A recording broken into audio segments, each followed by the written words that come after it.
ஒரு பெரிய நகரத்தில் ஒரு வழக்கறிஞர் தனது புது படிப்புகளுக்காக ஒரு குக் தேடுகிறார். மிகவும் ஏழ்மையான நிலையில் இருந்த ஒரு சிறுவன் வேலைக்காக வருகிறார். அவனை வேலைக்கு எடுத்துக்கொண்டு வழக்கறிஞர் அவனுக்கு படிக்கவும் எழுதவும் கற்றுக் கொடுக்கிறார். ஒரு நாள் வழக்கறிஞர் ஒரு முக்கியமான வழக்கில் ஊழல் நடந்ததை ஆதாரத்துடன் நிரூபிக்கிறார். அந்த வழக்கின் முக்கியமான சாட்சியாக இந்த சிறுவன்தான்.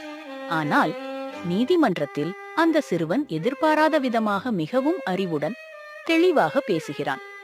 வழக்கறிஞருக்கு ஆச்சரியமாக சிறுவன் சொல்வது, நீங்கள் எனக்கு புத்தகம் மட்டுமல்ல, நேர்மையையும் கற்றுக் கொடுத்தீர்கள். அதனால்தான் உண்மையை சொல்லத் துணிந்தேன். அந்த வார்த்தைகள் கேட்டு வழக்கறிஞரின் கண்களில் கண்ணீர் வந்து விடுகிறது. இது ஒரு சாதாரண சிறுவன் நல்ல வழியில் சென்று எப்படி ஒரு முக்கியமான மனிதராக மாறுகிறான் என்பதை கூறும் அருமையான கதையாகும்.